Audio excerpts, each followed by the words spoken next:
This is a great honor for every fan of the Dallas Cowboys. I'm honored to be in the NFL.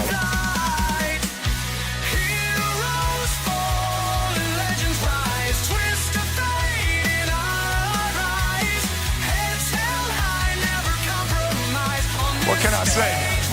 Mamba out.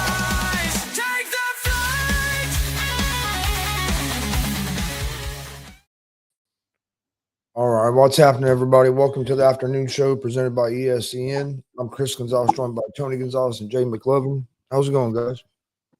Well, good. I did find one thing comical. Yes, or is it Saturday when Texas took on Sam Houston State, Tony? So Archie Manning had a good game, rushed the ball in for a touchdown, stands over the defenders as if to say, like, hey, why are you trying? Like, what are you doing? You know, kind of taunting them a little bit. And I'm like, bro, Arch, sit down. You ain't done shit. It was only Sam Houston. Relax. I'm like, I mean, I don't know if he's fighting his swagger or if that. I mean, it's like, you don't go to a lesser than opponent and, taunt them as if you did something when you haven't done anything against the other one. So I thought that was kind of funny that he did that, but we'll see. Yeah, we'll talk a little bit about that here in a few minutes. We've got some college football we'll go over, but let's jump right into Major League Baseball real quick. We won't hit it real heavy, but just let people know where we are at, and then let Chris talk about the Reds and let you talk about Houston real quick. First of all, in the American League, we got the Blue Jays up 2 on New York for the division lead with 6 games left. We got the Tigers only up a game on Cleveland with 6 games left. And I believe they play each other starting Tuesday for 3 games. So that's very interesting. Yeah. We got Seattle up 3 games on the Houston Astros in the division lead.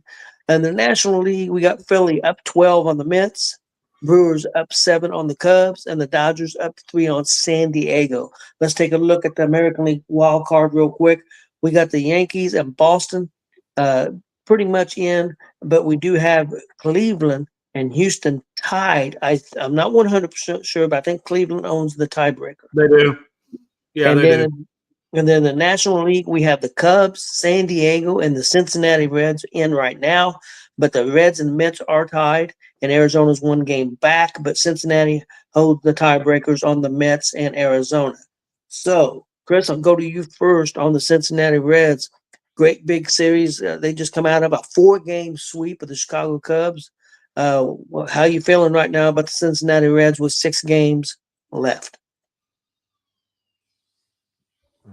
No, I'm feeling good about the Reds. They, like you just said, had a big weekend, played real well. They've won 5 in a row, won a couple of series in a row. I played real good ball the last few weeks ever since we played bat against the Athletics, got swept that series. Kind of looked like that might have been the end for us as far as playoffs. And then since that series, we beat the Mets in the series, we beat the Padres in the series. Now we swept the Cubs in the series. So playing our best baseball at the right time. Our bats are seeming to get hot at the right time. Over the last week, really been hitting the ball well as a team. And but now I'm feeling good about it for a couple of reasons. One, the NL Central, who there for a while, everybody want to talk about how weak of a division it is. This year, it's been one of the best divisions in baseball.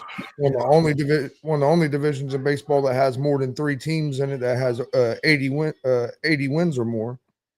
And then also the other thing I feel good about is the Reds have had the second toughest schedule in baseball since the All-Star break. Our schedule the second half has been tough.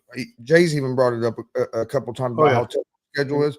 So for us to be able to gain the ground that we did on the Mets, and if we hopefully finish it off and make the playoffs, to me is a good sign of going into the playoffs because we have played a tough schedule and been able to get through it. And with our starting rotation, we get in the playoffs. We finish it off these last 6 games. And then we can be real Reds can be real dangerous in a series with the starting pitching, our lineup that we're going to send out there, our rotation for a series. We could be real dangerous in the series. So it's going to be a fun week. Have the today off, and then the next 6 days have games, and and we're in control. All we have to do, if we win these series, we're going to be in. Like, When you're in. Going to be in, so we don't have to depend on nobody to help us. I mean, you're in the best position. We're in the best position we could be in right now, other than winning won our division. But if you didn't win our division, this is the best position you can be in because you control your own destiny. You don't have to hope somebody else loses or hope this. All you got to do is take care of your business. Yep. Very, very true. Yeah. It's great for to be, it's been a while since the Reds have been in this position. So it's been a great season. Hopefully they can finish it off and make the playoffs.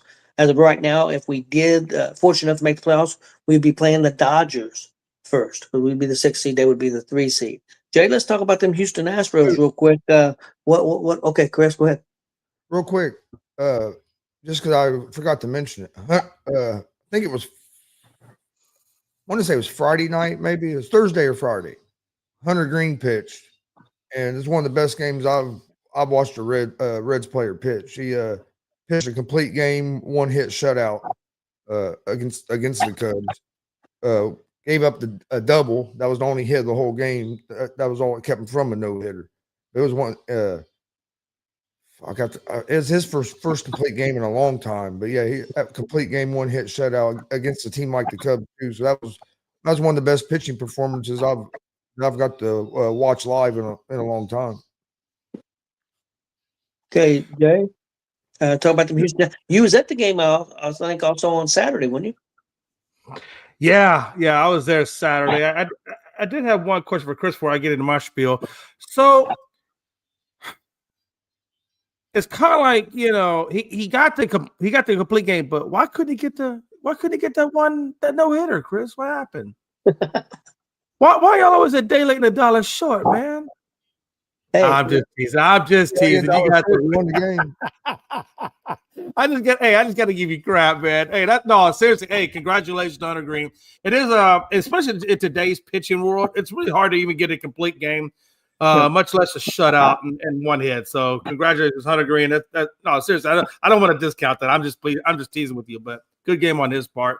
And you guys are right, man. You guys have had a hell of a schedule, Chris. I told you that. Mad respect to the Cincinnati Reds, because there was a lot of times where I felt like you guys were like 3 and 4 games back, and it was looking kind of hard for you guys to climb back into it, and you have. You've climbed back into it. And that speaks volumes, because I always said when you ride that momentum and you're only 2 series away from the playoffs, this is what you want out of your team. This is what you want from the Reds organization. You want to be playing this type of baseball going into, and again, when you play those tough teams and you're winning and you're getting in there, it just bodes well for your confidence level when you do go into these stadiums, because you are going to face tough competition. And I think this just gets you ready for that. So congratulations again on what you're doing. On terms of my side, yeah, man, it's been brutal for the Astros, to be honest with you. It's been really brutal. We just, our pitching for Seattle is what did us in. Everything else we were doing well, but we just were getting killed on our starting pitching, man. If you watched all three of those games, we were down going into the second, third innings of all 3 of them, by 4 and 5 runs. So by the time you get to the 3rd inning, we're down 5-0 on all 3 of those games. So, when your starting pitching is not doing you any favors, it really makes it harder for your offense to try to catch up 5-6 runs, because as you all know, man, this game is built on momentum.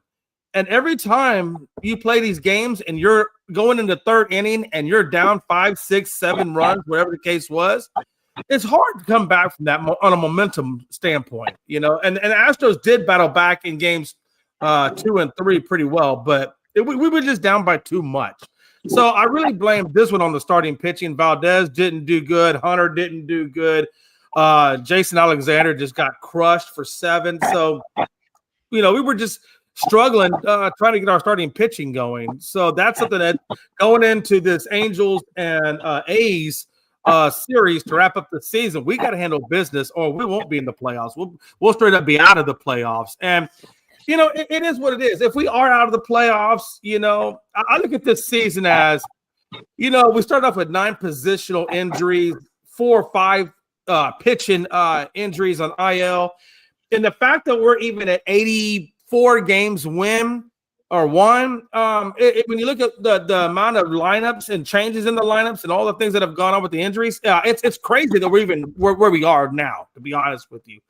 So I'm really looking forward to next season when everybody's healthy. We come back. We're going to be log jammed in the infield. We've got so many infielders now; it's ridiculous. So I'm curious to see what the makeup of the Astros will be going into next season, or even going into spring training. To be honest with you, but on the flip side of that, Detroit has basically gone into a pooper. Tony, I know you talked about Detroit and the fact that they might miss the playoffs, and guess what? They might miss the damn playoffs, because if you look at the series coming up now, it's the Guardians in Detroit. And guess who's battling to stay in it? Because the Guardians are only one game back. Yeah. And for whatever team wins, they're still at the bottom of the wild card dealing with the Astros. Yep. So it's very likely, like you said, it's very likely that Cleveland could be the divisional winner, and either Houston or Detroit gets bounced from the playoffs. That's the situation that, right? And like I said, right now, they got to go 3 games against Detroit. And last time I checked, the Guardians swept Detroit not even a couple of weeks ago. Yeah, a couple series ago. It's crazy. Yeah, it's crazy right now. Yeah, all I can say, hey, let's go. The Reds. Let's get it done. Astros. Let's go Astros for Jay, and I'll even be nice to Frankie. Let's go Yankees. Which they're pretty much in, but hey, they still got a shot for the division. 6 games left, only back 2, only 2. Yeah. There's Big Glenn. How's it going, guys? Going good. We're getting ready to go. You got any thoughts on baseball before we go to college football? I can't let Glenn come back in until he changes his thing there. I'm not going to allow that bullshit to be on. What's he got on there? I didn't even notice. How Raleigh, baby? I'm not letting him put that. I'm not letting him put that garbage up. But you know what? This is a democratic society, and I know I'm only one vote, and I'm pretty sure Gonzo and Tony are going to root in favor of you since you're a Reds guy. So go ahead. Are you sure it's a democratic society? Democracy is what I meant to say. Democracy. I'm not sure it's even that. Listen, man, my vocabulary is not that good. I think we all know what I meant. Let's just roll with it. We're just going to roll with it. Big Glenn, you got any thoughts on baseball right now? Hey, I think the Reds are going to get this last spot. Yeah, we got a good shot, but hey, 6 games left, man. We could shit the bed. You never know, but it's in our court. It's up to us. All we got win, we're in. So I mean, we don't have to rely on nobody else. We just got to rely on ourselves. We're hot right now. Hopefully we can finish it off. Guys, it's probably a good thing that the Brewers are probably going to win the division already. So they're probably still some guys out. Well, I don't know if they, like I was talking to Chris last night. They may limit their pitchers, but you got to remember right now they got a bye. So even though we played them the last 3 games of the season, they don't have to necessarily set people out because they've got the bye. So they're going to get rest that way. So even though the games don't mean anything to the Brewers, and they may limit their pitchers. I mean, they only pitch them 3 or 4 innings. They may not pitch them. It's definitely could affect the game some. But I don't know that they'll set guys.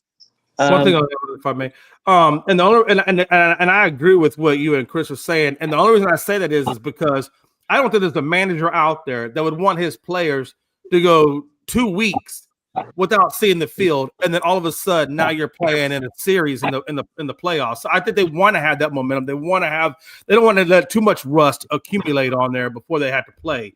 So I have the feeling if I was doing it, I think all the positional players will play. I do think maybe they monitor the pitch count of the pitches, but at the same time, I think they're gonna let them rip because they know, like you said, Chris, they got a week, or Tony, they got a week off, and nobody wants to go 2 weeks without playing baseball. That would be crazy. Yeah, unless the guy's got a nagging injury or something, they're worried about a little bit. They may set or may just pitch on the side or something like that. But I think it'll be no. I won't say normal because I don't think it'll be normal. But I think it'll be close to normal. Because again, I don't know that they're going to let the guy go 7 or 8 innings pitching. They may, hey, we're going to start you today, but you're limited to 4 innings or 5 innings, and they don't have to worry too much about the bullpen because the bullpen will have time to rest. So they may use the bullpen a little bit more. And if you give up 7 runs in the first 2 innings like last night, you might get pulled in the 2nd inning. So. Okay, guys, let's go to some college football. I'm going to give the scores, and then I got a couple of games to talk about, and then if you've got a game you want to mention, we will. Number 4, Miami took care of Florida 26-7. Oregon, number 6 Oregon, all over Oregon State 41-7. Number 8 Texas 55, Sam Houston 0. Number 19 IU over number Jesus. 9 Illinois 63-10. We're going to get into that. We're going to get into these stats. It was unbelievable. Number 11 Oklahoma 24. Number 22 Auburn 17. Number 17 Texas Tech all over Utah. Number 16 Utah 34-10. Utah, that game was a little closer than what I've seen because Utah had some mistakes that should have had some touchdowns on. So that game should have been a little closer. Number 21 Michigan over Nebraska 30-27. Number 23 Missouri 29, South Carolina 20, and number 25 USC 45, and Michigan State 31. Let's jump into the IU game first, and I want to give some stats. IU had 579 total yards, 267 passing, 312 rushing, had no turnovers, only had 2 penalties, and controlled the time of possession almost double. They had 39-43, and the other team barely had 21, or just a little over 20, so almost doubled it. And Illinois only had 161 total yards, only 2 yards rushing. This was domination at its finest. I'm straight up honest. I thought IU had a good chance to win the game. I was not expecting this. I did think Illinois was overranked. I thought, but I still thought they were a top 20 team. I didn't think they were 9 after seeing them play Duke. But I was not expecting IU to do what they did. Chris, let's go to you first and your thoughts. I know you've seen a lot of the game. I was in and out on it because I was watching the wrestling pay-per-view. But your thoughts on IU? No, IU looked really good. Like you said, they dominated that whole game. Game was never close from start to finish. Like they dominated the game.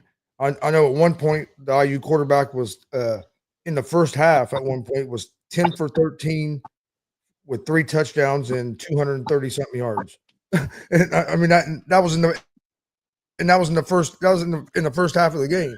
But no, they looked real good. I was excited for that game because I wanted to see what they looked like against. I mean, Illinois was our first big opponent of the season. For one, it was the start of our Big Ten schedule. For 2, they were ranked 9th in the country, and IU showed up and was ready for it. First time IU'd be a top 10 opponent.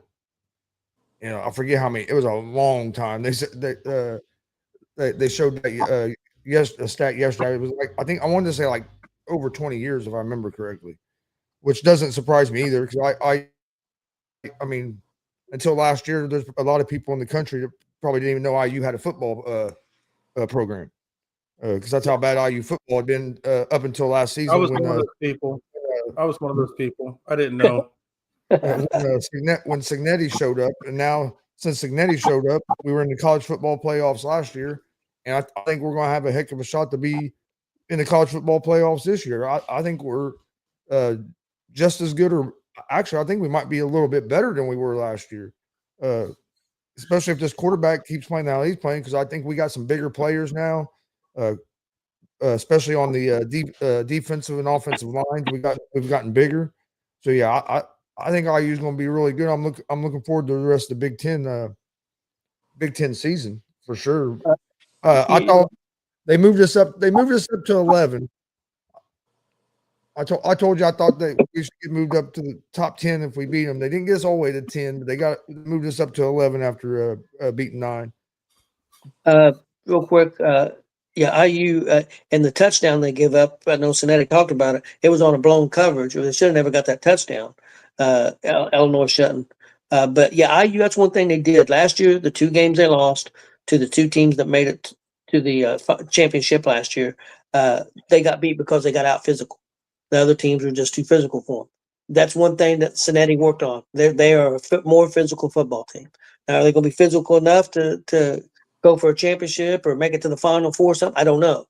But it's going to be interesting. We've got Oregon coming up. And we got Penn State coming up. We've got a good defensive Iowa team coming up. They're a pretty good defense. Not a great offense, but they're a decent defense team. So we're getting ready to see some challenges. I thought Illinois was going to be a challenge. There wasn't. We'll see what happens. I think Illinois plays USC, who's a team that's up and coming right now, and that'll be interesting to see what happens this week. Jay, any thoughts on the IU game? Yeah, my first thought is, does Illinois know that they can play defense? Secondly, my second thought was, my God, 300 and some odd yards rushing at 6.4 yards a carry. That's what you guys were averaging. That looked more like passing stats than did rushing stats. Was incredible to me. And the fact that Indiana scored a touchdown on all three phases of the game. I mean, them dudes couldn't even stop them from getting touchdowns on the punt returns. Like, where was IU? Where was Illinois' defense? That's what I want to know. I mean, it was incredible. Yeah, they had 3 rushing, 5 passing 8 touchdowns. I mean, it's just, there was not a damn thing that Illinois could do well in that game, period. It was almost like watching a D3 go up against a D1. You know, it was I mean, no, listen, what Indiana did, that was impressive. And I look forward to seeing you guys are 4-0. You're ranked number 19 now. I'm kind of curious to see where this Indiana team goes and how far they make it up the rankings. And I can imagine at the way you guys are playing, I would imagine you're going to be in the playoffs. I can't imagine, you know, barring injuries or anything crazy, you know, you guys wouldn't be in the college playoffs. Well, Jay, we did move up to the new poll came out. We moved up to 11. Are you at 11 now? Okay, the one I was looking at was 19, but now you're 11. Okay, Yeah, new poll came out. well, then there you go. So right now, if you just stay status quo, You know what? It's bullcrap because we're 11 and 9 out of the 10 teams in front of us are all undefeated. But the damn 10th team in front of us has one loss and they have them in front of us. And that's bullshit. The goddamn Texas team should be in front of us. Yeah, Texas in front of us. Texas is in. Texas. I'm about to pull off. Texas, said, baby. Nobody Texas. gives a fuck about Texas. Hey, whoa. Frankie's talking to me Hey, again. listen, you do know that Texas beat Mexico to become a country. You do know that, right? Oh, You absolutely. Big Glenn, what do you think about the IU game? Man, I'm still trying to figure out who had the worst Saturday night. Did the 7-year-old John Cena fans that watched Brock get destroy Cena, or the Illinois fans? That game was, oh my god! Right, I forgot y'all had WrestlePalooza over the weekend. Yeah, There was a lot of kids crying in the audience after what Yes, there Brock was. Lesnar did to John Cena. Can I just say, does anybody here think that Brock Lesnar is not on steroids? I'm sorry, you don't have a physique at that age and look like that. If you're not if you juiced, think that he's not, you need to get yourself checked. That dude is humongous. He's bigger than he's ever been. Let's any other college football games? Let's real quick. I did want to touch on Texas Tech. Texas Tech. I knew they had a good offense. They got a good quarterback. Utah's got a good quarterback. They did early in the game. I think they got took out of it because they got a touchdown called back because I don't know what an offensive lineman was doing on a passing play, was doing 30 yards downfield, and it ended up costing them a touchdown for that they would have been really in the game at that point. But Texas Tech's defense looked really good, holding Utah to 10 points. So Texas Tech is a team to watch out for. I think they looked very good. Of course, Miami's looking very strong. Actually, they moved up in the poll past Penn State in the AP poll. They moved to number 2, and Penn State moved back to 3. So Miami, you know, they played some maybe a little tougher games. So the Michigan-Nebraska game was very good. I kind of thought Nebraska should have won that game. They kind of, I felt like maybe blew it a little bit, but Michigan did hang on. Chris, go to you first. Any thoughts on any of the other games that you want to talk about? And then we'll go to Jay and Glenn. And if not, then we'll head towards the NFL. The Michigan-Nebraska game was a good game. I kind of feel the same as you. I thought Nebraska let a couple opportunities slip to end up winning that game. That was a game that was a close game.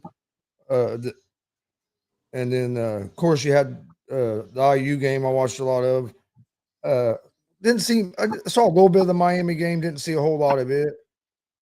But yeah, other than IU, I did not see a bunch of college football this weekend because I basically was out working until on Saturday until the IU game and the Reds game came on Saturday evening. Yeah, real quick, I had one more game. USC defeated Michigan State 45-31. USC does have a good quarterback, does have a good offense, but I just don't know if they're going to be able to compete with other teams, giving up 31 points to Michigan State. I think when they play with the stronger teams, their defense is really going to struggle. And I think USC is getting better, but I don't know if they're a top 20 team. We'll see once they – well, it will be a good test to see how they do against Illinois. I mean, Illinois is coming off a devastating loss. Does Illinois wake up and see where let's see where Illinois is at, and let's see where USC is at this week. Jay, any thoughts on any games? I think maybe maybe Texas, or was there another game? No, there's actually a couple other games. That Texas game, I mean, it's Sam Houston. There's nothing to really talk about that. I mean, unless Texas got beat or something, then I'd talk about it. But it was just Sam Houston. So that was just a non-factor game for them guys. What I would like to talk about, what I do think is interesting, is the North Carolina got beat by UCF. But what was more interesting about that was the storylines that I saw coming off of that. And one of the storylines I saw was that his Bill Belichick's girlfriend was over there whispering plays in his ears or trying to teach him about coaching the game of football. I'm pretty sure that was made up, but I thought that was kind of funny because she has been on the sidelines a lot. And the second thing I think is, they got beat 34-9. Do you think that there's any buy remorse on North Carolina's side towards Bill Belichick? I know it's Bill Belichick, but do you think that's more do you think Bill being there is more of a hindrance than him building the program? No, Jay, they got started late when they brought him in, and he's got 70 brand new players, and he had nobody. He's got nobody that's going to get drafted next year. He's got nobody that was even I think a 4 or 5 star recruit. I think they just filled out a roster this year because they got such a late start after he got hired. So I think it's just, I mean, I couldn't imagine bringing the 70 new guys in one season and then very limited on talent. They're just very limited on talent. And it's not going to be next year. It's not going to be, it's going to take 4 or 5 years for North Carolina to get better. That's just my opinion. And I agree with your opinion. I don't disagree with anything you just said. I guess my area of concern with it is the fact that Bill's not young. That dude in his 80s. Correct me if I'm wrong. I think he's 80, right? 70, either late 70s or early 80s. Like somewhere in that category. Is he 72? I thought in 70s, but I wasn't for sure how old. To be honest. Okay, so let's just say even at 72. So 72, 5 years, that's 70. Do you think that Bill Belichick is going to be the draw to bring in those kinds of players? No. In this day and age, you don't have to be a draw. You just got to have the money. You just got money. I agree. In North Carolina, they have a lot of. They're going to have money because, for one, you got one of the biggest boosters of all time in Michael Jordan at that university. Yeah. So I think you give him a couple. I think next year they'll be better, and I think the year after that you'll see them really start. Not that they'll be competing for a national championship, but I think you'll see them really start being better. I think this year was more of what Dad said. I think they're so bad because he didn't get in there until late January, and that transfer portal, the first portal, was basically already over with. Right. Yeah. So I think next year they'll look even better, and then I think the year after that they'll be a lot better. But I don't think they have buyer's remorse yet. I think North Carolina knew.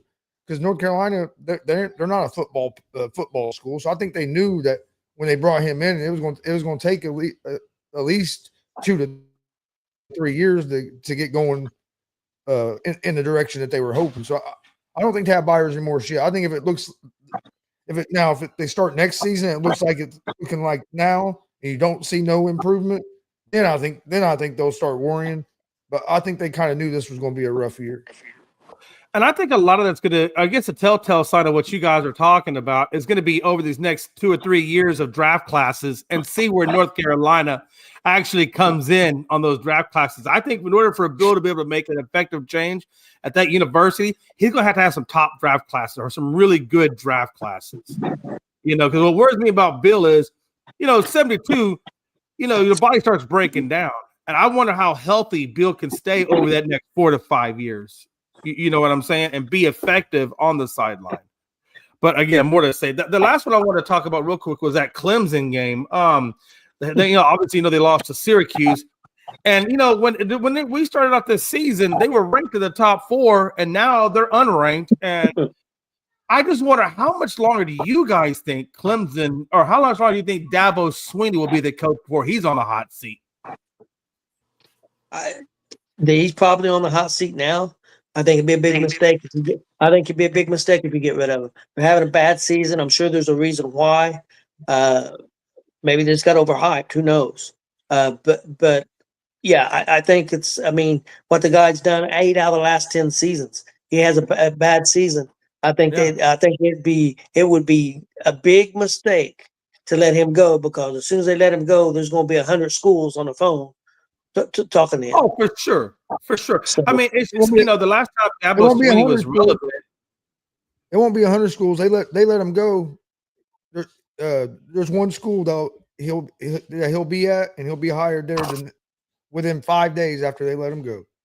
They let him go. Dabo Swinney will be the new head coach at the University of Alabama.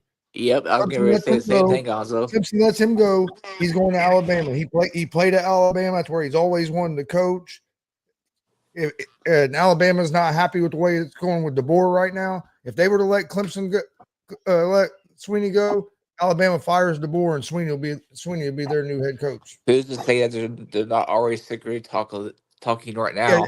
I think it'd be a big mistake for Clemson to fire him. Like, you got a good coach, yeah. Are you having a rough start to this season? Yeah, but like, you've won that conference 8 or 9 out of the last 10 years. He's won you a couple national championships. You're always in the picture. Like, yeah, it'd be stupid to overreact and get rid of him. But I do think if they get rid of him, I know he won't have a trouble finding a job. You're right. There's 100 colleges that would hire him. But I think if they let him go, he'll end up at Alabama. I mean, who the hell is in the ACC besides like Miami and freaking Pittsburgh? Those are the only 2 teams they worry about, really. It just seems to me like, the last time he was really measurably good was when Lawrence was there. And ever since Trevor Lawrence left, DJ Uiagalelei, he wasn't able really to do anything. And it seems like ever since Lawrence left, and since Uiagalelei started, and of course Uiagalelei's not with them anymore, but going forward, it just Clemson has not been able to find their footing. Yeah. But yeah, we'll see. I was just curious. Okay, Big Glenn, do you have any college football you want to discuss? Let's talk NFL. Okay, we'll go to NFL. Okay, let's. I'll do the scores real quick, and then I've got some games to talk about, and then we'll go from there. Colts 41, Tennessee 20, Jacksonville 17, Houston 10, Washington 41, Raiders 24, Philadelphia 33, Rams 26. That was a crazy game. Carolina all over Atlanta 30-0. Pittsburgh outlast New England 21-14. New England made a lot of mistakes. Cleveland beat Green Bay, shock of the week, 13-10. Minnesota all over Cincinnati, 48-10. Tampa Bay 29-27 over the Jets. The Bears all over Dallas, 31-14. Dallas got to get a defense. San Francisco 16, Arizona 15. Seattle 44, New Orleans 13, and the Chargers come back and won over Denver 23-20. The first game I was going to discuss, got some things wrote down, and we'll go over this first game, is the Indianapolis Colts defeating Tennessee 41-20. Highlight a couple players. Daniel Jones for the season, 816 yards passing, 3 TDs passing, 3 rushing for 6 total, and 112 passing rating for the season. Jonathan Taylor, 60 carries, 360 yards, averaging 5.6 a carry, and I believe has at least 4 TDs, maybe more. So big highlights there for the Colts. The Colts had 365 total offense, 137 rushing, no turnovers. I don't know if they had a turnover this year. I don't believe they have. Nope, not at Also, all. also no sacks given up in this game. Tennessee, 282 yards rushing, total yards, 86 rushing, had 1 turnover, and they gave up 4 sacks. So, pretty dominant performance. Tennessee got a couple scores. The defense got a little sloppy towards the end. But, Chris, your thoughts on this Colts-Tennessee game? Oh, God. Colts looked impressive. Controlled the game from the start. Got a pick 6 first play of the game to get the game going, and then got a stop, and then offense comes out, drives the ball right down the field. Colts haven't turned the ball over at all this season. That's a first time in a while for that to happen. They also have only punted the ball 1 time in the first 3 games as well. But no, I thought they looked real well. The offense is still looking good. Defense, even when having some of our cornerbacks and having some guys out with injury, defense still looked real good. Like you said, they gave up a little bit there in that fourth quarter, made the score look a little bit closer than what that game really was. The game was never really close. But I like what I'm seeing from the Colts. And then, like, you had some people the first week it was, well, you beat Miami, so how good are the Colts really? Okay, I'll give you can maybe say that. Then we beat Denver, which before that game, everybody's talking about how great Denver was going to be this year. They were a playoff team. They were Super Bowl contenders. Well, then they lose to the Colts, and it was, that was just Denver. That's Denver. Denver probably ain't very good. So, of course, before they lost to the Colts, they were a great team. But then we beat Tennessee, which nobody thinks Tennessee's a great team. But what I do like about it, Tennessee played look how Denver played against the Chargers yesterday, who the Chargers looked like they're one of the best teams in. Yeah. Look, Denver was right with them. Look, Tennessee played with Denver first game of the year, and Denver had trouble scoring points against them. So, like, you start seeing some of these teams that the Colts have played and beat play good against the other teams that play better against these other teams that people think are good than what they did against the Colts. So that you can't always go by that, but it also can give you a little bit of a feel to where your team is at as well. But yeah, I like where the Colts are at. We're first place of our division. The Texans lost again, so they're 0-3. The team that everybody was guaranteeing to me that was the best team in the South, and then Jacksonville's 2-1, so we got a lead over them. So we're getting off to a good start. Won our first division game. Now we got a tough game coming up this Sunday. It's going to be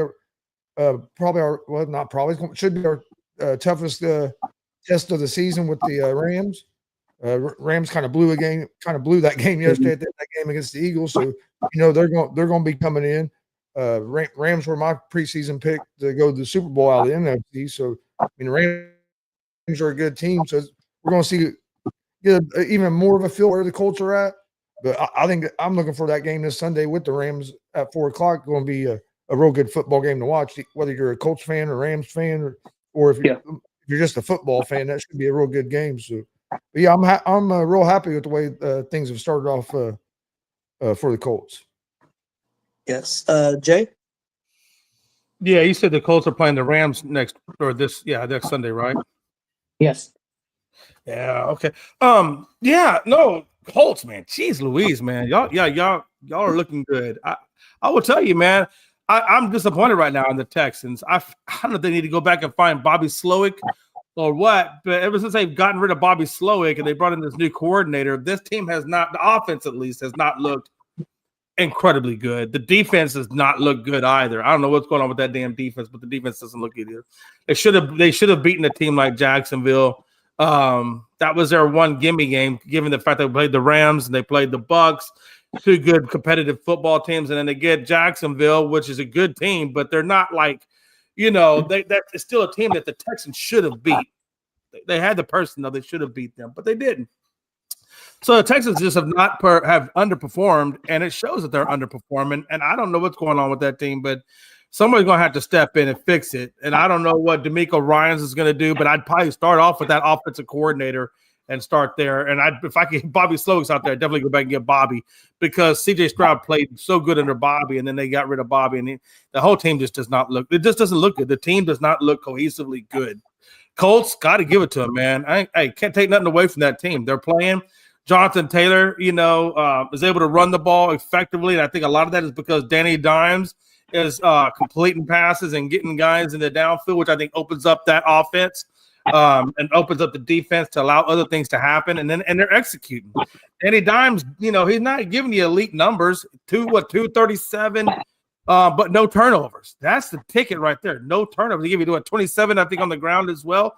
So he's a great game facilitator, which is all you really need because you have all the other pieces. You have the wide receivers, you have the coaching, you have a good defense, you had an outstanding running back, you get a great tight end, which this game he looked a little bit more pedestrian at 38 yards on 3 catches versus what he's had the previous 2 games.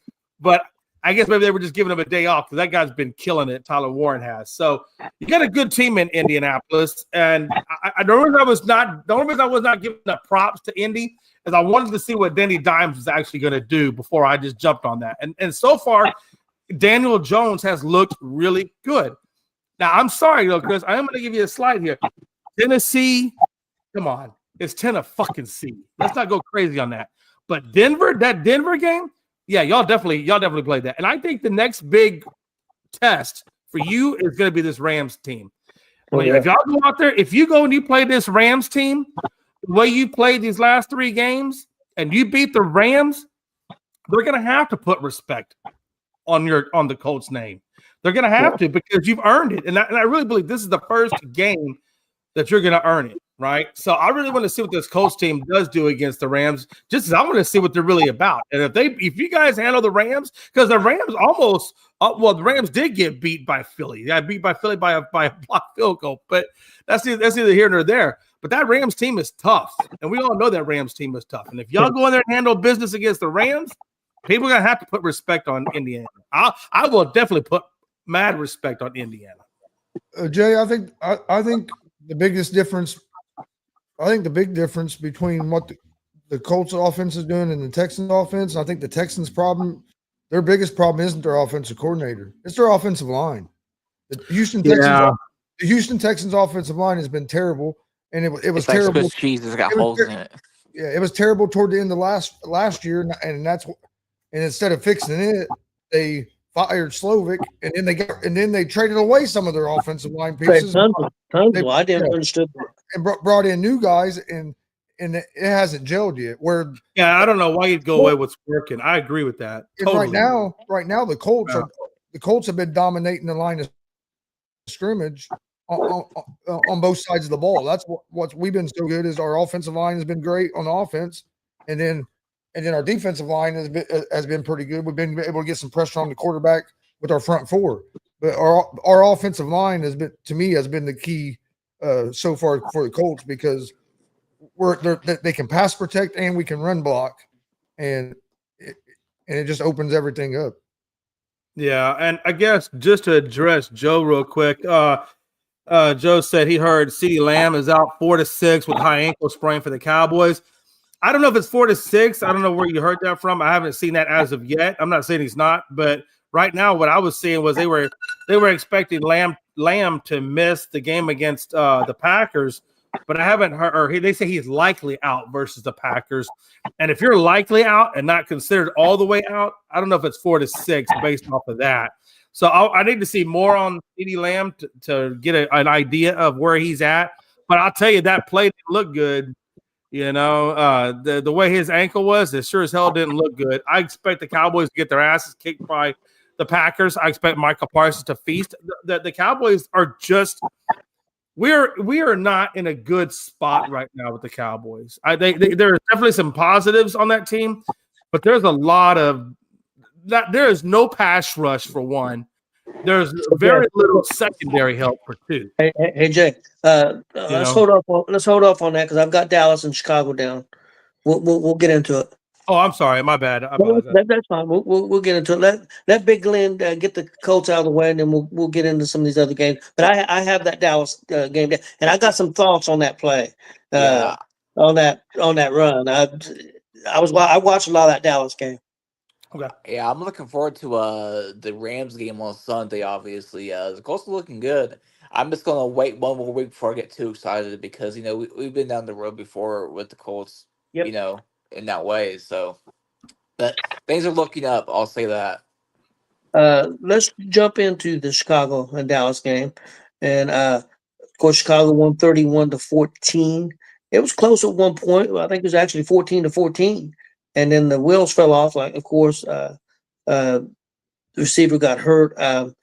Dallas had 396 total yards of offense, 121 yards rushing. They did give up a couple sacks, but they had 4 turnovers. It's hard to win games if you have that many turnovers. Chicago had 298 total yards and only 87 rushing, but they didn't give up any sacks. Dallas is not getting any pressure on the quarterback at all. I mean, they made Chicago's quarterback look like MVP in that game almost. But the play I want to talk about was about Lamb and the running play. I didn't like that call. I don't think Lamb's that big. I know he's a fairly tall receiver. I don't think he's built like some of the other guys, receivers that run the football. I hated that call, and then he gets hurt. So Dallas is in trouble without CeeDee Lamb. They don't look near as good. Pickens had a drop, went for an interception. He should have won, hit him right in the hand. He should have caught. Dallas' run game looks pretty good.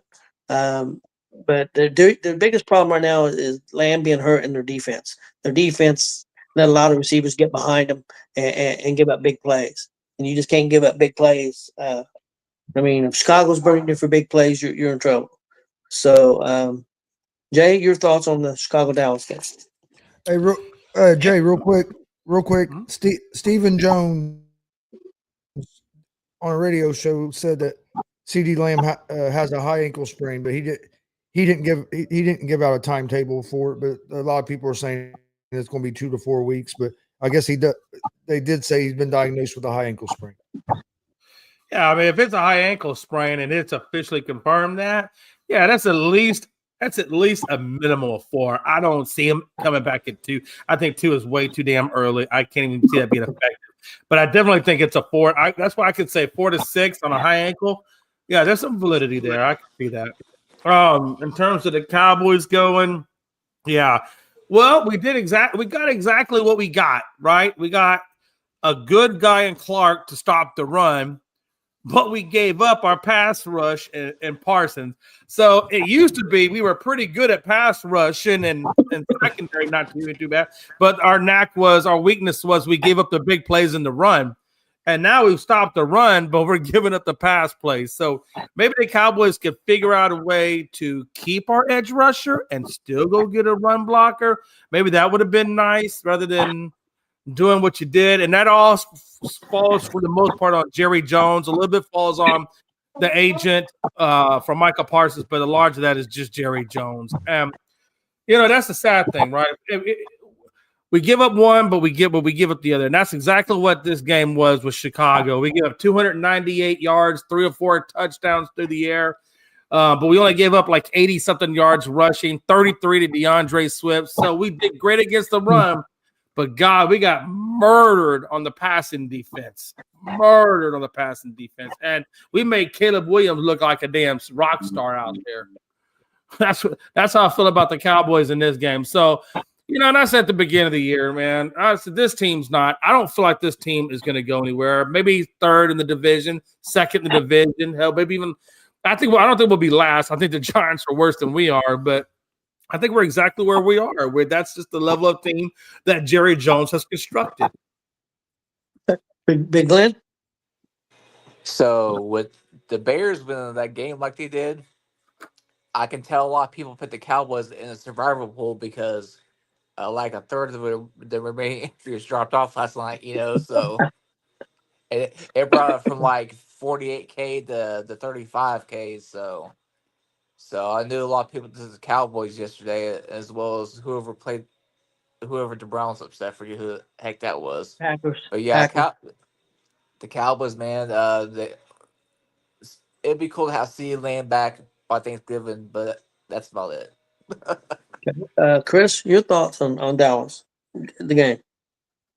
If I'm a Cowboys fan, I wouldn't be too worried about it. I mean, you were playing against Caleb Williams, the best quarterback we've ever seen play in the NFL. So I mean, of course you were going to have a bad day. I'm tired of hearing that shit already. Dude has one. He finally comes out and plays a good game against a shitty Cowboys team, and now everybody wants to act like he's the best player we've ever seen in football. When could you please just use the word terrible? I don't. You're gonna say it's a terrible Cowboys team. Don't kill us like that. We're just a terrible team. Terrible. I used terrible before yesterday, but after Caleb Williams done that, I got to go to shitty. I'm sorry. That's fair, Jay. No, I was surprised. No, honestly, I was surprised. I don't think Dallas is a great team, but I think Dallas is better than what they were yesterday. And I didn't think Dallas would lose to the Bears. I didn't either. Especially like that. If they did lose the Bears, I thought it'd be a close game. I never thought they'd get destroyed like that. Caleb Williams, in all seriousness, he did play better. I still think he has a lot of growth that he's going to have to grow for the Bears to be consistently. But yeah, I just I was surprised the way the Cowboys showed up. I didn't think they showed up with the energy. You haven't seen them show up with the energy that they did against the Eagles that first game. They haven't played with that kind of poise since then. So that worries me about the Cowboys more than anything is we haven't seen that same poise that they did that they played the first week of the season with the last 2 weeks. Yeah, I agree with that. Guys, let's move on to the Philadelphia Eagles defeating the Los Angeles Rams 33-26. Rams outplayed them. I mean, they had 356 total yards, 160 yards rushing. They did have one turnover. And then the big thing, they got that kick blocked and it cost them the game right at the end. But Philadelphia only had 288 yards total offense, only 86 rushing. Barkley didn't have a great game, and they also had one turnover. Is Philadelphia, guys, I got questions. Philadelphia, the new Kansas City, the teams are going to outplay you, but they're still going to beat you. I mean, that's kind of seeming that way because they've been outplayed a few times this year, but still won the games. Jay, I'll let you go first on this Philadelphia Rams game. Yeah, in all honesty, that was a tale of two halves. You had the Rams dominating the first half, and then the Eagles came back and rectified it in the second half. But I will tell you, if Big Davis doesn't get that block, or not, actually it wasn't Davis, if Julian Carter doesn't get the block, which then allowed Davis to scoop it up, this game could have went easily the other direction because they were outplayed. They had a couple of key plays in there for the Eagles that kept them in the game and got the game. But, you can only be lucky so many times before it shows up to you. And that's the thing that worries me with the Eagles. Not wasn't worrying me because I hate the Eagles. But if I was an Eagles fan, it would worry me is the fact that we did get outplayed. And there's definitely some things that they need to work on. But again, Rams are a good team. I mean, that's a good, solid football team. So worried is really the wrong word. I would be concerned. If I lost to the Cardinals like that or something, I might be worried. But I'd be concerned with this. So they're going to rebound. The Eagles are going to do Eagles-like things. They're going to stay competitive. But not to quote the replacements and things, but you get a fat guy run, a fat guy touchdown, you get a fat guy dance. Yep. And that's what Davis did. Chris, your thoughts on that game? Yeah, it was a good game. The Rams controlled most of that game. Rams played a real good first half. They let the Eagles outplay them, especially in that third quarter. The third quarter is where that game really changed. Eagles had 14 points in that third quarter. I don't think the Rams scored in the third quarter. So third quarter kind of flipped the game, got the Eagles back into the game, and then of course the Eagles get that big play at the end to win the game, or the Rams probably win it if you get that field goal. But third quarter is what turned that game for the Eagles. But no, I'm not worried about either team. I mean, both of them are two good teams. I don't think the Eagles have played near their best offensively at all. I think they got some things to figure out there. But yeah, I mean, this was a good game, and it's early in the season, so like the Rams losing this game, either team that lost this game, it ain't like it kills you a whole lot because it is still early in the year. But it's a good game for both teams to kind of see where you're at as well. So it was a good football game. But yeah, the Eagles kind of got lucky there at the end. But hey, you got to take advantage of when the ball bounces your way because you never know if the ball is going to. Yep. And they've been able to take advantage of it. Big Glenn, your thoughts on this game? The Eagles, I think that they are the new Kansas City Chiefs in that way. I just gotta keep it that simple. What you're telling me. Okay. You think that you're gonna beat them, then they find a way for them to beat you. You know, so.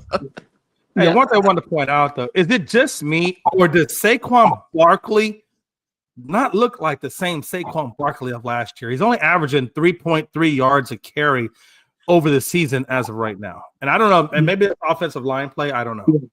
Yeah, I was going to address that just now. Right now, the biggest difference in Philadelphia, and I kind of agree with Chris, they'll get it fixed, is their offensive and their defensive line is not knocking people off the ball like they did last year. They do got some new players on the team because some players did leave, but I think that's the biggest difference right now. Their offensive line is not knocking people off the ball. Their defensive line is not knocking people off the ball like they did in past. So, but they'll figure that out, I think. But yeah, Barkley's he's definitely not looking like he did last year. Next game up, guys, Cleveland 13, Green Bay 10.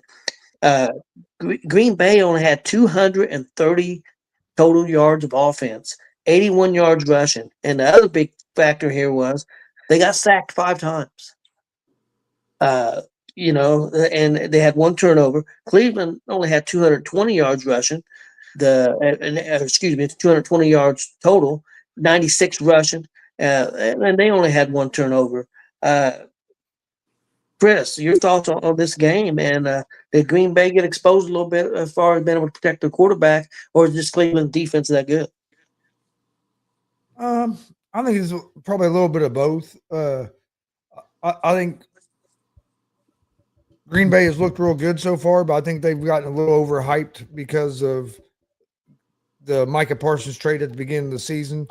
I think the media had overhyped them a little bit, and then they got off to a real good start, so that hype just kept building. I think their offensive line is going to be the key for the back. Their offensive line can't block. They're going to be in trouble, especially offensively. And you saw that yesterday. Their offensive line was not good. I'm not real worried about the Packers at all, but of course I'm not a Packers fan either. But they got to fix that offensive line if they're going to be a Super Bowl contender like a lot of people think they are. But and Cleveland has a real strong defense. Cleveland should be. They should have won their first game of the season against Cincinnati. They blew that game. So I mean, Cleveland should have a better record than what they have as well. Cleveland's not as bad of a team as a lot of people think they are. Just because you hear the Browns, you automatically think, oh, they're going to fuck it up because they always do. So, but Browns are a little better than what people think, and I think the Packers got a little overhyped, and I think the Packers' biggest concern right now needs to be the offensive line. Yeah, they got a good performance. Cleveland did out of that young running back. Judkins played very well, and if they can find them, keep building that offensive line, and find them a quarterback, whether it's one of the guys that's on the team or somebody next year, Cleveland. I don't, like you said, they usually fuck it up, but Cleveland could be moving in the right direction. Maybe we'll see. Jay, is it just me, or do the Cleveland Browns helmets look like Big Glenn's underwear? That's a good question. No. After a bad day eating tacos. Get some burritos, if you will. That's your real style. oh Lord, man, I'm just giving Big Glenn a hard time. But I will tell you this. Hey, I will tell you this, guys. That Cleveland defense looked pretty damn good. Cleveland defense looked good. Josh Jacobs only had 1.9 yards per carry average. 1.9. That's insane to me. They had 81 yards, 2.6. I mean, 0 runs. Like Packers had 0. And Flacco did a good job, right? I mean, he didn't turn the ball over too much, I don't think. I think he had 1 interception, 1 of 42 yards. But man, Quinton Jenkins, jeez, 5.2 yards, 94 yards and a touch, and then he had a lot of receiving yards. I think he had 10. No, I apologize. It was 1. Yeah, 10. So he had 10 yards rushing. 10 yards receiving. So 104 yards roughly from scrimmage and a touch. I mean, it was a great run game on Cleveland's side. Great defense, moderate passing, right? But that block on that field goal was amazing, amazing. Yep. So I mean, I gotta tip my hat, to the Browns. And if I'm Jordan Love and the Packers, I'm a little. I kind of shook them up a little bit. Like maybe, hey, maybe we need to take some things more seriously. So yeah, wake up call for Green Bay. Before Glenn goes, do you guys think maybe that Green Bay got a little overconfident and overlooked Cleveland? Do you think that could have happened? Yes. Yeah. You think so? It could have happened. I just think that Cleveland's defense is really good, and that it caused them some trouble. I think it was more of that than them maybe overlooking them. But I mean, hey, as much hype as they was getting, it'd be easy to go in there and overlook them as well. So I mean, that could have been part of it. I think if you watch this Browns team play this year, like they got a good defense. I mean, the Bengals, they had Joe Burrow at that time, who has a high-powered offense, and the Bengals scored 15 points against them, 16, I think, 16 to 15, or 17-15, something. So like that Browns defense is going to have them in a lot of games. Yeah, 5 sacks, not bad, Cleveland. 5 sacks, not bad. Can't complain. Big yeah, man. Similar to what I was saying about the survivor pool earlier and stuff, man, with the Cowboys, you can tell a lot of people picked the Green Bay as well because Browns took care of business yesterday. So that defense is looking just fantastic. Fabulous, fantastic. Wherever that you want to throw out there, man. Even with Joe Flacco's old ass. Yeah. Old Flacco cracked me up. He was just sitting over there waiting. Like it was almost like he didn't give a shit. And then when they hit that field goal, that dude went crazy. So it was almost like he wouldn't even look, like he wouldn't pay attention, like he didn't care. And then he hit that field goal, and he jumps up. Maybe he's a little senile. Maybe he just woke up. I don't know. He was looking like take those naps, Tony. We gotta take those naps. Yeah, and he was looking like me during that Fever game on Thursday, man. Holy shit. Yeah. Okay, guys. Next game up, we have Jacksonville 17-10 over Houston. Jacksonville 2-1, Houston 0-3. Not the start that they wanted, that's for sure. Jacksonville 291's total offense, just 1 turnover. Houston 271 yards of total offense, so not a big difference there. But the difference in this game, 3 turnovers. And 2 of them interceptions by Stroud. Chris, your thoughts on this game? Texans are really struggling offensively right now. I think their biggest issue is the offensive line. I don't know. And Stroud hasn't looked great either. Like you say, through the 2 picks. I think some of that is because of the offensive line, but you also have to put some of that on the quarterback as well. Especially a guy like Stroud that everybody thinks he's a top quarterback in the league after the first year he had, and he hasn't looked the same since his rookie season. Now I will say this: he looked better last year than he has so far this year, but he didn't play as good last year as his rookie year. But I think some of that's the offensive line. They did change offensive coordinators. So when you bring in a whole new offensive line like they basically did, it can take some time for it to gel. So they could get better at that as the season goes on. if you're a Texans fan, I know you hope that they get better at the offensive line as the season goes on. If not, it's going to be a long season watching the Texans play this style of offense where they're only. I mean, they're struggling to get 14 points a game. These few games. Jacksonville, I mean, they look a little bit better than last year, but they still haven't really impressed me so far this season. But yeah, I think Houston needs to fix the offensive line, and then Jacksonville, you still got to get more. I mean, you still got to get more out of Trevor Lawrence. Like that their offense is it ain't like their offense is just steamrolling people. They're struggling to score points, and so it'll be interesting what goes on there. But yeah, I think to me the biggest thing out of that game is that Texas offense looks broken right now.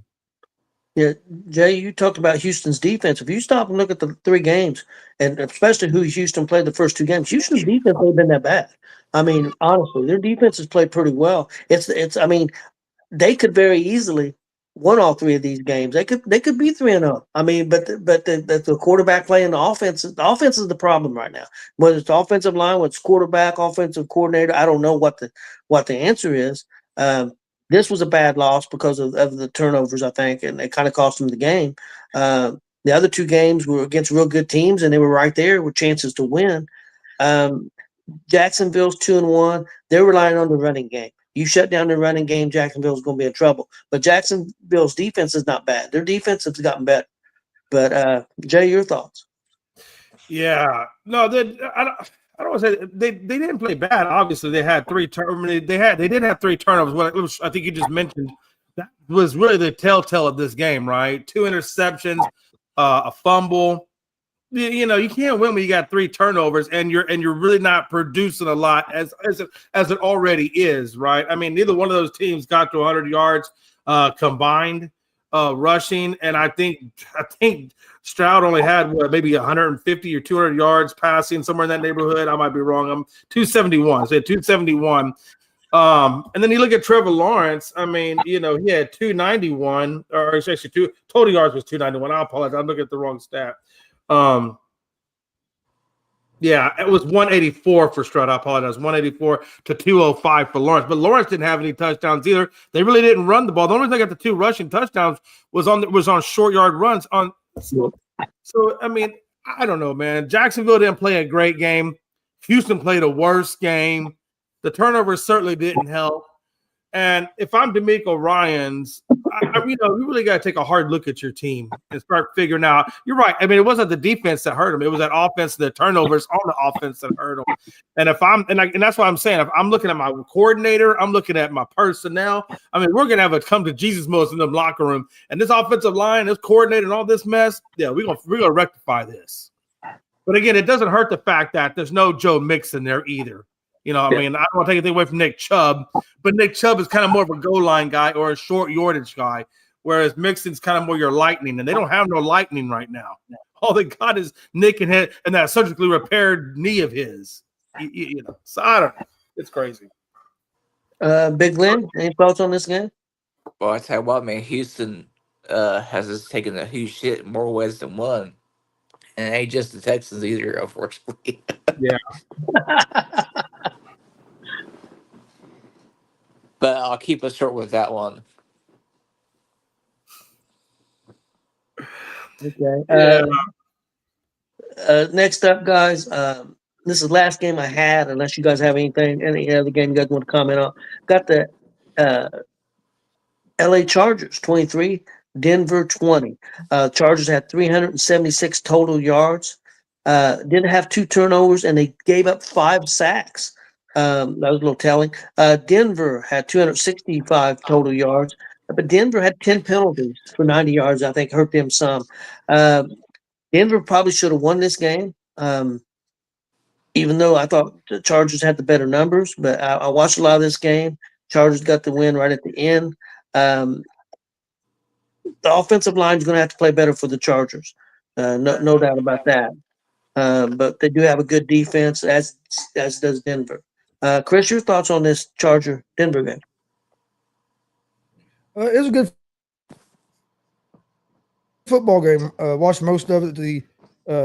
this was the worst the Chargers offensive line had looked out of their first 3 games. First couple games, Herbert basically had about all the time in the world back there to throw the ball. Wasn't exactly the case yesterday against the Broncos. So you can credit the Broncos defense for that, which because I mean Broncos do have a pretty good defense, but and that's what should have won the Broncos this game was their defense. The job that they did on the Chargers offense got, like you said, got some turnovers, but Justin Herbert was a difference in that game there in the fourth quarter. He was able to make the plays they needed to make to get down and get the field goal to win. I still think the Chargers are a real good team, even though this was a close game. Broncos are a good team. I think Bo Nix and that offense hasn't looked up to what you thought the Broncos offense was going to look like this year after the way they were looking toward the end of last year. I think their offense has got off to a little bit of a slower start this year. He did hit a couple. He was able to hit a couple of hit one big bomb to Cortland Sutton yesterday. So their offense started to maybe open up a little bit yesterday, but over the first 2 games it hadn't looked real great. But yeah, they're 2 teams. They're in that tough division. They're going to be battling each other. So it's going to we'll get to see them play each other again. So that's always nice. But yeah, it's a good win. Showed the Chargers you still have some things to work on, that you're not just going to be able to handle every team. You're going to have some close games. And then it showed the Broncos, after Broncos took a tough loss last week to the Indianapolis Colts. It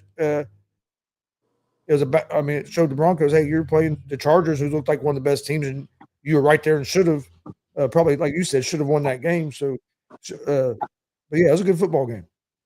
Yeah, Denver right now could very easily be 3-0, and they're 1-2. I mean, they lost that game to the Colts on a penalty. They let us kick it again. So its coach didn't help with their game call and not trying to get the ball closer. But anyway, Denver could be 3-0 right now. Jay, your thoughts on this game? Yeah. First of all, it was only a 3-point differential, which is absolutely amazing.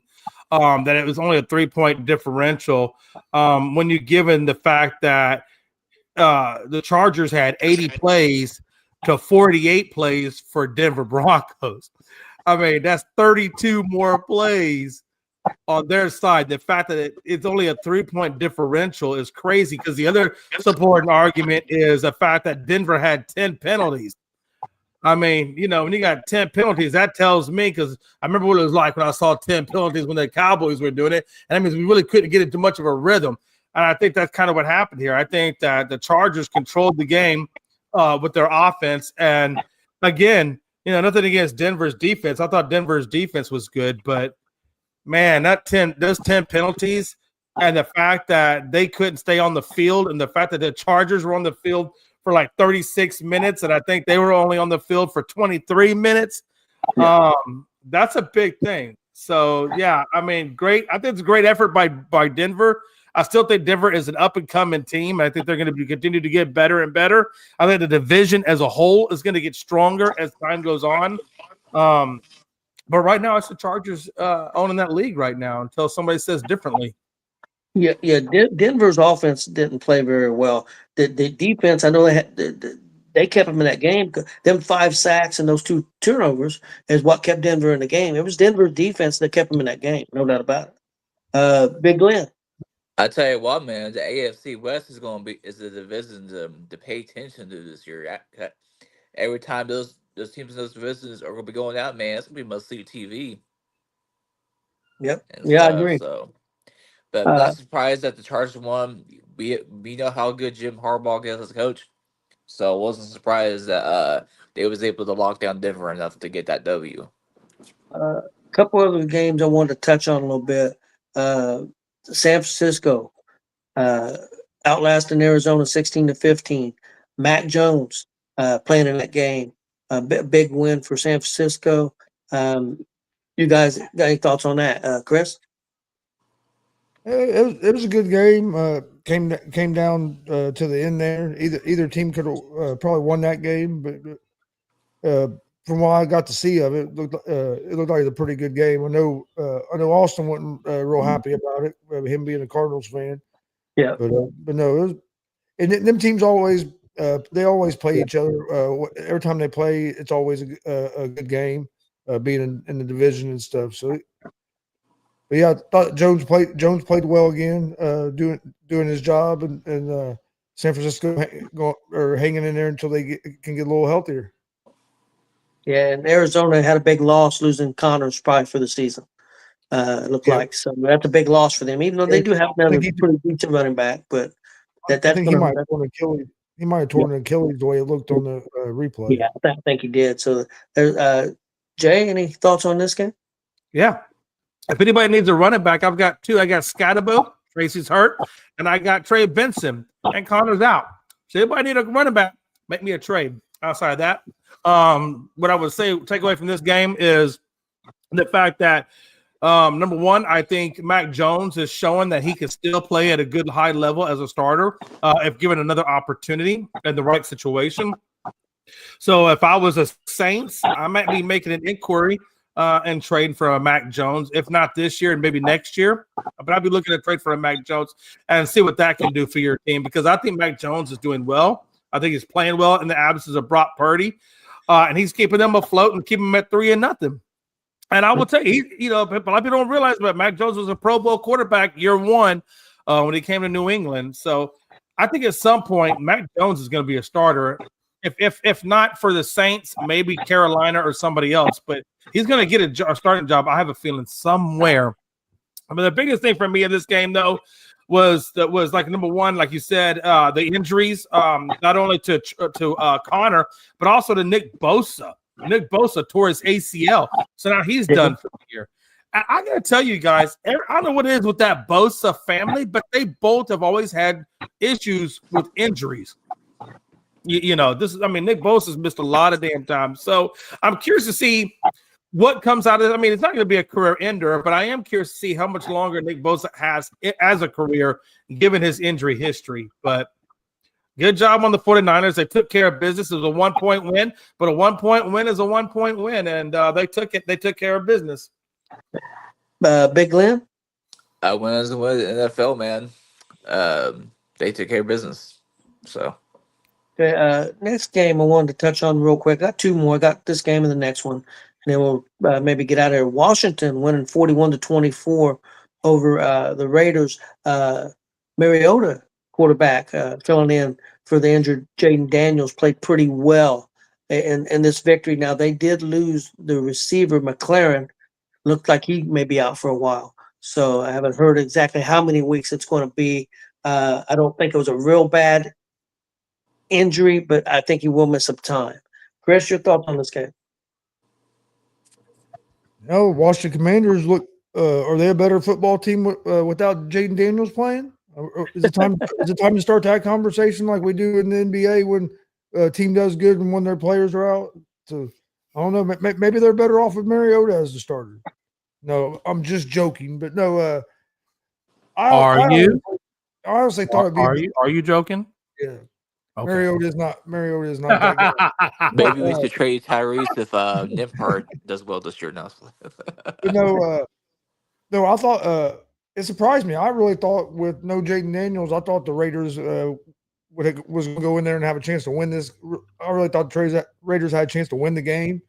Never thought that they would get Raiders was going to get beat that bad. I thought it'd be at least a close game without Daniels. Mariota played better than what I expected him to, but it's a big win for the Washington to be able to get that W without their starting quarterback. Yep. Jay? Yeah. I thought Geno did a good job. He didn't turn the ball over, got 3 touchdowns, did what he could do. He did take 5 sacks. That's not always a good thing, but yeah, I mean, the problem I had was Ashton Genty, 3.7, 3.3 as a team on them rushing. That really kind of hurt them, not being able to develop more of a run game, especially with the way Geno's been playing. But this Commanders team, I mean, like you said, Marcus Mariota, man, hey, played good. He only had one touchdown, but no interceptions. And for Marcus Mariota, that's a damn good day. So I am curious to see about this McLaurin injury. I'm curious to see how long that keeps him out, if it does keep him out, because that could be huge down the road. Not only for the Commanders, but if anybody has Jaden Daniels like I do as your fantasy, one of your fantasy quarterbacks, obviously you want McLaurin in there because that's your number one guy to throw to. So, well, I guess we'll have to wait and see more on how that all unfolds. But ultimately, the Commanders handle business. I would like to see Ashton Jeanty be more effective, and I'm sure it's probably a lot of it has to do with the offensive line. I know when I saw him play, it was a week or two ago, he was making a lot of rookie mistakes. I didn't get to see this game because it wasn't televised where I'm at. But the game I did see with Jeanty was he was making a lot of rookie mistakes, not knowing which direction to run when he was handed the ball, things like that. So I need to see more out of Ashton Jeanty, but I think this Raiders organization is going to be good. I think there's going to be, this is Pete's first year, it's Gino's first year. So, and obviously Jeanty's a rookie. So there's a lot to be done there. But I do like the direction in which this Raiders team is going. They just need a little bit more time to really put it all together under Pete. But hats off to Commanders. You handled business and represented the East well.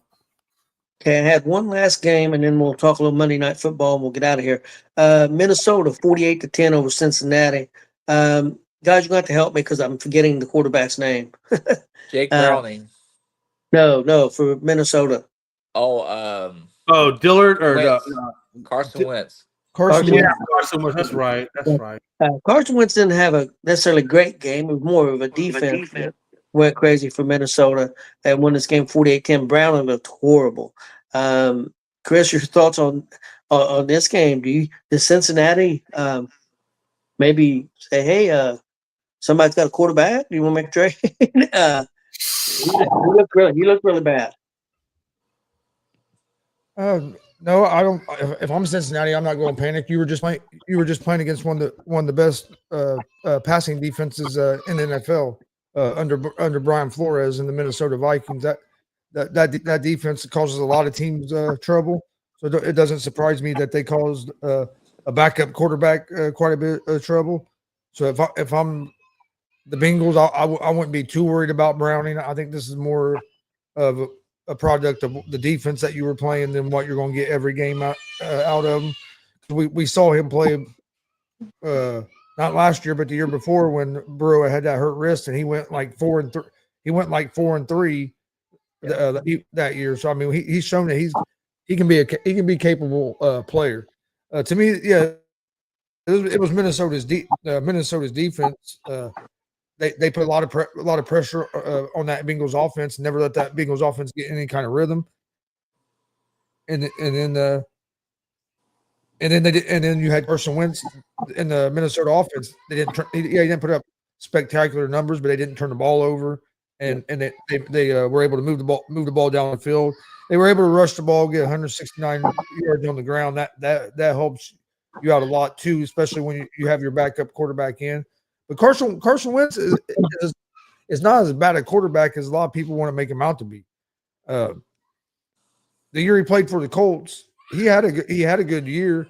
Colts should have brought him back the next year, but for some reason, Irsay didn't like him and got rid of him to move on to Matt Ryan, and we saw what happened then. But like Wentz wasn't bad for us that year as a starter. We fell apart the last two games of the season and missed the playoffs. We should have been. I think we won 11 games that year, if I remember right. So Wentz isn't terrible. And playing with Kevin O'Connell and his offense, I figured that honestly at this point of their careers, the Vikings might be better off with the Wentz at the quarterback than McCarthy. So that might have been a blessing in disguise that McCarthy's out a couple of weeks. Just because you still got a young McCarthy that's developing and coming off a big injury that caused him to miss a whole season as well. So, I thought the Vikings, to me, this was all about the Vikings defense in this game. Yeah, and the running game, like you said, did well. And Cincinnati's offensive line is terrible. Their defense is terrible. So, I mean, and it's going to be tough for Browning because he's not the quarterback he's replacing. So it's going to be tough for him. One thing I did want to say when you brought up about Minnesota, Daniel Jones has had a lot of good things to say about Minnesota. He said even though he didn't play, he learned a ton while he was at Minnesota. That's really helped him. So I thought that was interesting. Jay? Yeah, this game was interesting. You're right, Chris. It was all about that Minnesota defense because, I mean, literally, they only gave up, I believe it was 53 yards total rushing. 53? Damn, coach, put me in. Shit. And then you look at the turnovers. I mean, I think Minnesota was trying to help out the Bengals get back into the game because they committed 13 damn turnovers. It seems like they almost wanted him to get back in. But Wait. How many turnovers? Probably penalties. I apologize. Okay. Let me show you how this. Let me show you how this goes. This is Chris. Watch. Hold on. I'm gonna do an impersonation of Chris when I'm talking. Watch it. It'd be like this. Watch. Hold on. I was gonna say, hey, that dude will go from a sound sleep to just typing away on that phone, telling me what? No, I apologize, Chris. I know you. You look like a deer in the headlights. Like that, though. Wait a minute. Why are you taking shots at me? I didn't want to say anything. It was him that said he would have called you out on it. If I say the wrong word, I see that look in your eye. I saw red, coach. I saw red. I didn't say a word. I was just sitting here minding my own business. All of a sudden, here searching your I ain't turnovers. gonna lie. Like, what the hell? I was thinking, damn, Minnesota turned the ball over 13 times and Bengals only got 10 points. I was gonna say, Bengals lose that game. I meant 13 penalties. Okay. I apologize. Anyway, you've had a rough. I understand. You've had a rough weekend. I understand. No, but look, they had 13 penalties. They had 5 turnovers. The Bengals did 5, 3 fumbles, or actually 5 fumbles, but 3 were lost. So, look, they're giving you the penalties. You're giving them the fumbles. It's like, what are you doing in Cincinnati land? It's like, I know you put all that money in your defense only to have some guy named Browning who looked really, really brown give you the ball. It looked really, really bad. And it just and if it matters, if things don't get worse, your defense looks terrible because you put all the money in your offense. I mean, it looked like a typical Cincinnati Bengals when they go up a tough competition with a guy named Browning. And I think that's what you get. Big Glenn? And I tell you what, the 1 week that I need to win in the Gonzo Fantasy League to keep myself from going 0-3. Whoever I was facing this week had the Vikings defense, so I got my ass kicked. Yeah, Vikings defense went nuts. Yeah, they had 31 points and shit, and that's by how much I lost by. And the guy still got 3 to play tonight. So, son of a bitch. Yeah, it's been pretty rough over there, but I'm gonna try to get that sorted out. But yeah, man, Browning, ass. Next game. Okay, guys. Monday Night Football. We got the Lions at Baltimore, guys. This should be a good game. Chris, what's going to happen in this game? Who's going to take it? This is going to be interesting. I like the Baltimore Ravens in this game at home, basically because they're at home. And if you remember right, last year, look how when the Ravens were at home, they were a tough team to handle. They blew a lot of teams out at home last year, even the good teams. I'm not going to say it's going to be a blowout, but I do think the Ravens win this game. I think it's going to be I think it'll be a good game. Going to be a lot of action. It's going to be a fun game to watch tonight. But I'm a favor Baltimore being at home. Baltimore's a tough team to beat there in Baltimore. Yeah, I agree with you. I think Baltimore is going to take it. I think it'll be close till right at the end, and I think Baltimore ends up winning by 10. But I'm going with Baltimore also, even though I think this is a game that the Lions would like to make a statement after that. After what they looked like that first game against Green Bay. So I think the Lions are going to be out there trying to make a statement, but we'll see what happens. Let's go, Jay. Yeah, this is going to be a really good game, like y'all were talking about, right? It's going to be a test of Lamar Jackson and Derrick Henry and that offense against that Detroit defense. Aiden Hutchinson, has got about 1 sack to his credit right now after coming off that injury. So it's really going to be, can Detroit go into Baltimore in their backyard and put the defense on a guy like a Derrick Henry that can run the ball pretty well, as we've seen already early on in this season. And then to deal with the likes of Lamar Jackson and company. I mean, Mark Andrews, I know Likely's out. Mark Andrews is still there. So I'm going to give all the credit to is it Darius Smith? Is that how you say his name? Or is it? No, not Darius. The one guy from for Baltimore. I know his last name is Smith. Roquan. There you go. It's going to see how good Roquan Smith and company does against Goff and St. Brown and all those guys. Jahmyr Gibbs is going to have to play a really good game. He's going to have to be an effective game in order to keep that clock rolling. So I'm going to roll with Baltimore on this just because it's the number one. It's in Baltimore. And I just have not seen the fight and the competitiveness out of this Detroit Lions team that we saw last year. And I feel like that's the missing ingredient. And I don't know if that's the coordinators that they had that aren't there anymore and then took some of that fight out of it, or if Dan Campbell just isn't getting them ignited. But right now, I just have not seen that fight or that fire that I saw last year in Detroit this year. So I think this is going to be a big test for Detroit. Can they rise to the challenge in Baltimore? Okay, Big Glenn? Ravens by 10. Taking my pick. Yep. All right, guys. Well, do you have anything else before we get out of here? Yes, I do, absolutely. The Fever took care of business and kicked the freaking Vegas Aces ass yesterday. Yep. We get that game tomorrow. It's over Friday. Hey, Glenn, can you be on tomorrow? Yes, I think. Yeah, we'll go over that. I've got that down for tomorrow to talk about the Fever, and because I know they played tomorrow, so I thought we could cover tomorrow. So we can talk about it. Hey, tomorrow also, I'd like to talk about the fact I believe in, and I know we talked about this on another show. I believe next year, 90% of the league next year are free agents. And we also have 2 expansion teams coming in the league next year. So 90% of the WNBA? Huh? 90% of the WNBA? Yes. Yeah. The law. Yeah. Watch how many people. And that's why I really think the WNBA landscape is going to change dramatically going into next season. Now, can you worry about Caitlin Clark, though? She's under contract. I can't even play anything outside of Daytona with my resale tickets and shit, so. Yeah, we'll hit Major League Baseball hard tomorrow and talk about some of the games that's coming up for the week. And then Monday Night Football, of course, we'll recap that. And then we'll talk some Indiana Fever, and then we'll go from there, guys, tomorrow. Sounds good to me, man. Well, all right. Amazing. Oh, I do have one thing to say. Tonight we start the evening show. It'll be Mondays and Fridays. If you're on East Coast, it's 10 to 10:30. If you're on Central, it's 9 to 9:30. And then if you're out there in California or somewhere, it's 8 to 8:30.